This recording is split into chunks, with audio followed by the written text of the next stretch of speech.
Salam əziz şagirdlər, hər birinizi xoş gördük. Mən Gülər Orcova, Fes Akademinin riyaziyyat müəllimiyəm.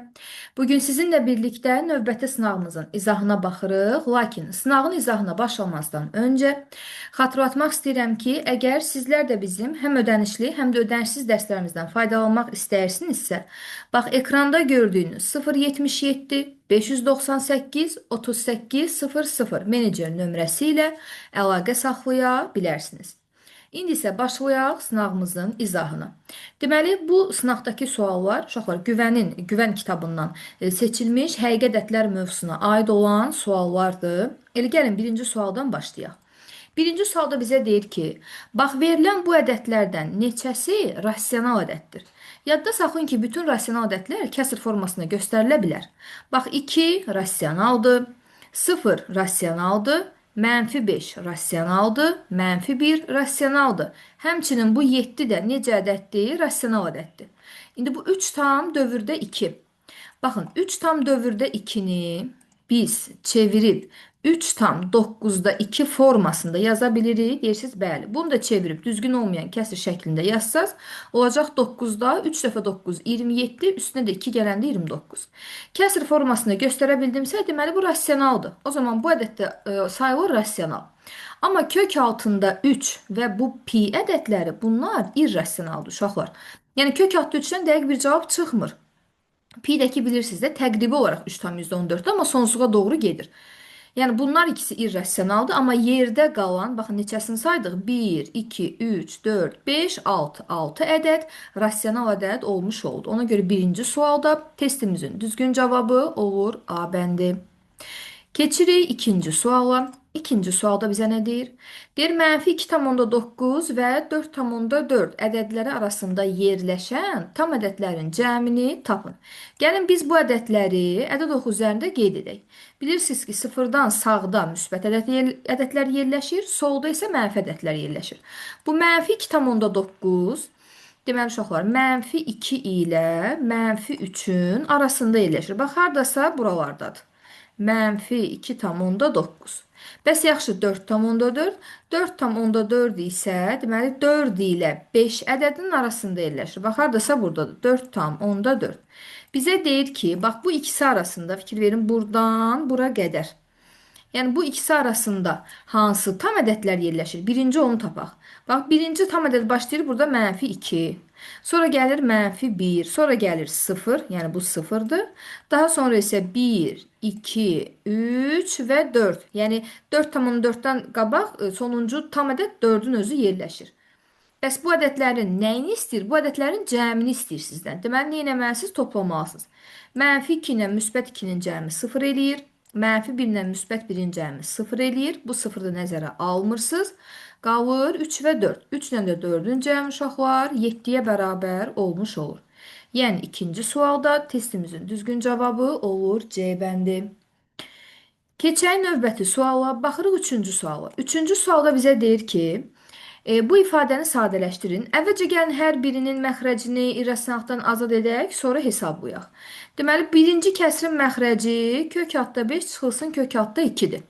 Bax, bunun məxrəcini irrasionaldan azad etmək üçün qoşmasına vurmaq lazımdır. Bunun qoşması nə olacaq? Kök altında 5, üstə gəl, kök altında 2. Deməli, təkcə məxrəc vurulmur, həmçinin eyni vaxtda siz surəti də bu qoşmaya vurmalısınız. Yəni 3'ü vurmalısınız, kök altında 5, üstə gəl, kök altda 2'ye. Bu da bərabərdir. Baxın, bu A çıx B, A üstə gəl B deməkdir. Olacaq A kvadrat çıx B kvadrat. Kök altda 5'in kvadratı 5 deməkdir. Kök altda 2'in kvadratı 2 deməkdir. Burada da olacaq 3 vurulsun, kök altda 5 üstə gəlsin, kök altda 2. İndi bu 5'dən 2'ni çıxanda cavab neçə alınır? 3 alınır da uşaqlar. Bax, 5'dən 2'ni çıxanda cavab alınır 3.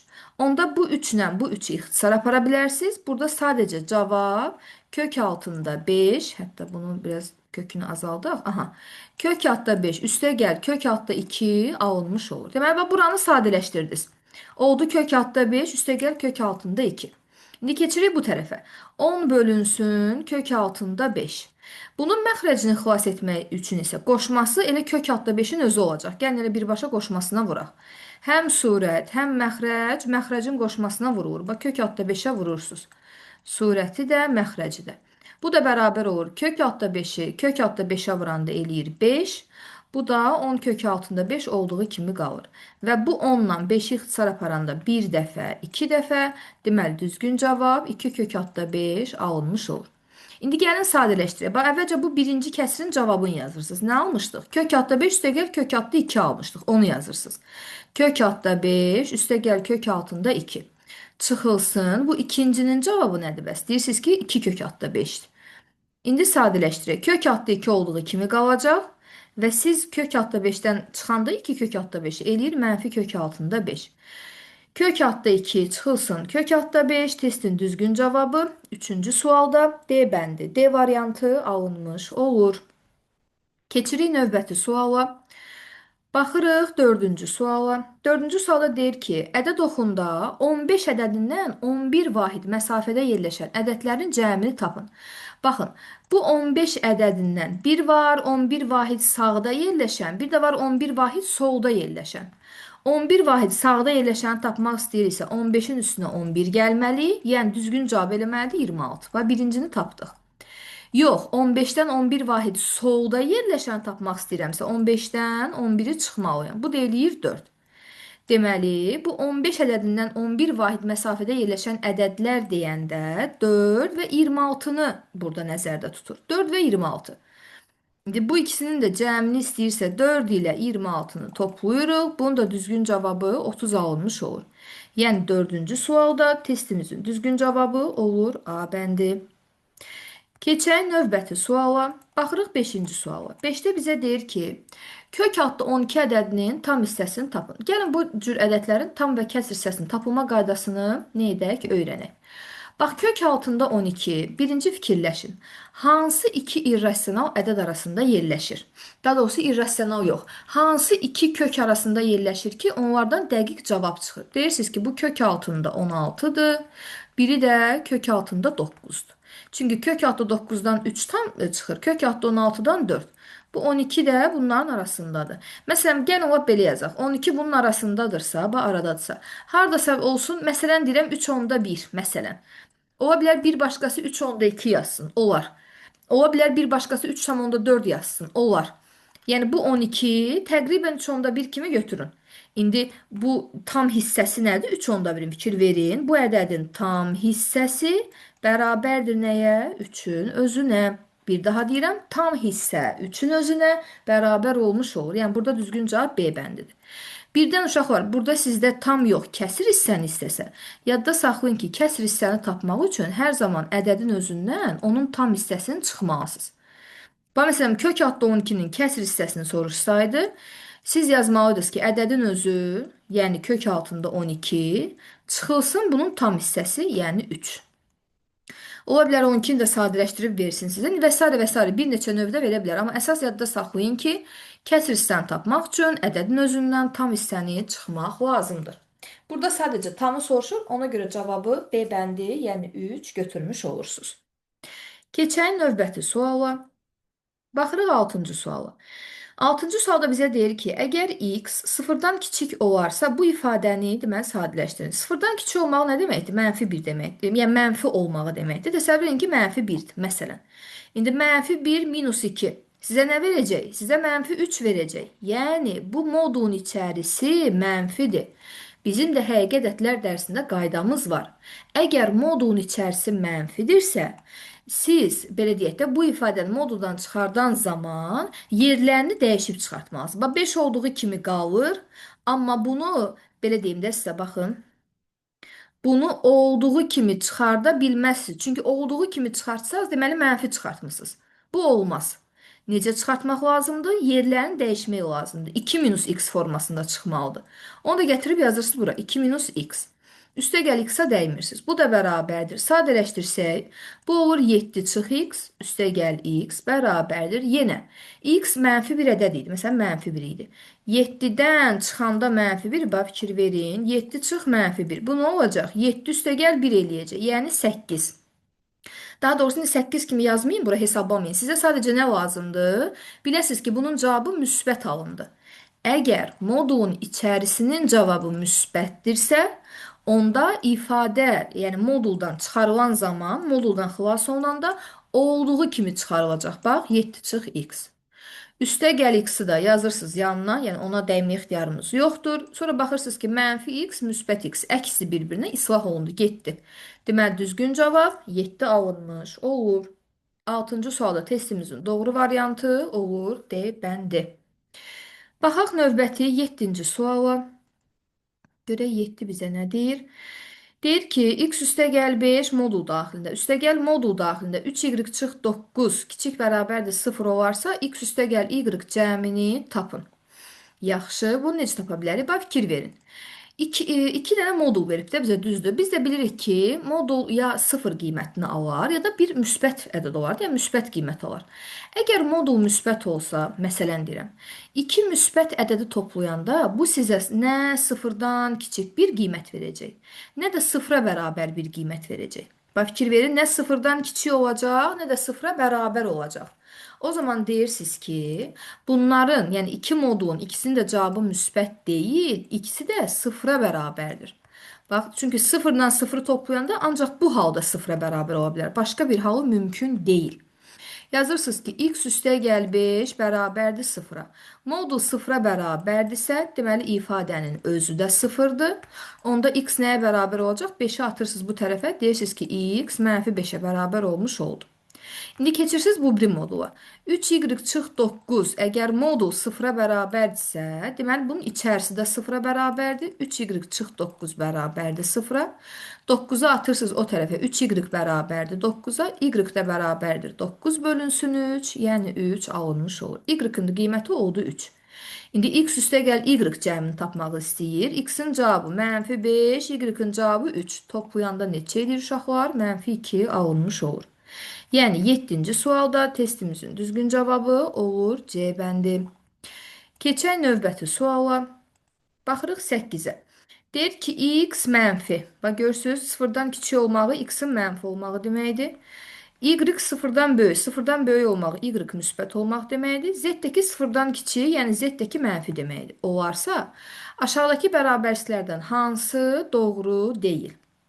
Yaxşı, baxaq A bəndinə. Bax, x, yəni mənfi, vurulsun y, yəni müsbət, vurulsun z-in kvadrat, yəni mənfinin kvadratı. Deyir sıfırdan kiçikdir. Yoxlayaq, bu A bəndidir uşaqlar. Baxın, mənfinin kvadratı sizə nə verəcək? Mənfinin kvadratı bizə verəcək müsbəti.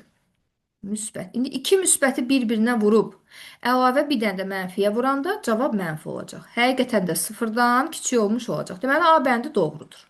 Bu bizdən doğru deyili soruşur. Baxaq B bəndinə. Yazıb x-in kvadratı. X necə ədəd idi? Mənfi ədəd idi. Mənfinin kvadratı vurulsun. Y necədir? Y müsbətdir. Vurulsun. Z nədir? Z mənfidir. Bu da böyükdür 0 verib. Gəlin baxaq. Baxın, diqqətlə baxın. Mənfinin kvadratı eləyir müsbət. Bax, buranı silirsiniz. Mənfinin kvadratı olur müsbət. İki müsbəti bir-birinə vurub, əlavə olaraq bir dənə də mənfiyə vuranda sizcə böyükdür 0 alınar, yoxsa kiçikdir 0 alınar? Əlbəttə ki, kiçikdir 0 alınmış olacaq. Niyə böyük olsun ki? Niyə müsbət alınsın ki? Bax, elə doğru deyili soruşurdu, deməli tapdıq. 8-ci sualda doğru olmayan variant, yəni hesablama düzgün cavab B bəndi, B variantı alınmış olur. Keçək növbəti suala. Baxırıq burada biz, deməli, 9-cu sual. Aha, 9-cu sual bizə nə deyir? 9-cu sualda deyir ki, iki ədədin ədədi ortası 26-dır. Bu ədədlərdən, yəni baxın, bu ədədlərdən biri 30 olarsa digərini tapın. Yaxşı. Bircə saniyə. Aha, bu ədədlərdən biri 30 olarsa digərini tapmaq. Bax, digər ədəd bilmirəm neçədir. Birinci ədəd 30-dur. Birinci ədəd 30-dur. İkinci ədədə gəlin x deyək. Yadda saxlayın ki, ədədlərin ədədi ortasını tapmaq istəyirsinizsə, həmin ədədləri toplayıb onların sayına bölməlisiniz. Yəni 30 ilə x-i toplayıb onların sayına 2-yə bölsə, cavab nə olmalıdır? Ədədi orta, yəni 26. Burada 30 üstəgəl x olduğu kimi qalır. 2-ni vurursuz 26. 2-ni 26-ya vuranda olur 52. Deməli, x-i tapmaq üçün də 52-dən 30-u çıxmaq lazımdır. 52-dən də 30 çıxanda cavab eləyir 22. Yəni, bu ədədlərdən digəri, fikir verin, 22-yə bərabər olmuş olur. Deməli, 9-cu sualda testimizin düzgün cavabı olur Y bəndi. Və nəhayət baxırıq 10-cu suala. 10-cu sualda bizə deyir ki, r bərabərdir 15 vurulsun 10 üstü 3 ədədini standart şəkildə yazın və tərtibini tapın. Ədədi standart şəkildə yazmaq üçün r bərabərdir a vurulsun 10 üstü n formasında yazırıq. A burada qiymətli hissədir. Yadda saxlamaq lazımdır ki, qiymətli hissə 1 ilə 10 arasında yerləşməlidir. Yəni 10-dan o tərəfə keçə bilməz, 15 ola bilməz. En isə nə adlanır burada? En adlanır tərtibi. Tərtib. Əslində bizdən buradan eni soruşur. Deməli, bu qaydanı bilməyən yoldaşlarımız, yəni bu qiymətli hissənin 1 ilə 10 arasında olmalı olduğunu bilməyən yoldaşlarımız gəlib burada birbaşa 3 yazacaqlar. Deyəcəklər ki, tərtibi 3-dür, amma olmaz. Yəni qiymətli hissə 15 ola bilməz. Bəs bunu necə edək? 15-i 10-a bölürsüz. Çünki 15-i 10-a bölsəz eləyəcək neçə? 1/5. Yəni bax 1/5 bura düşür. Bu aralığa düşür. İndi bu tərəfi 10-a bölmüsüz. Onda digər tərəf nə olmalıdır? 10-a vurulmalıdır. Tərsinə də uşaqlar bir tərəfi 10-a böləndə o bir tərəfi 10-a vurursunuz. Bu da 10 üstü 1 deməkdir. 15-i 10-a böləndə eləyir 1/5. 10 üstü 3-də 10 üstü 1-ə vuranda eləyir 10 üstü 4. Çünki əsasları eyni olan qüvvətlərin toplanmasıdır.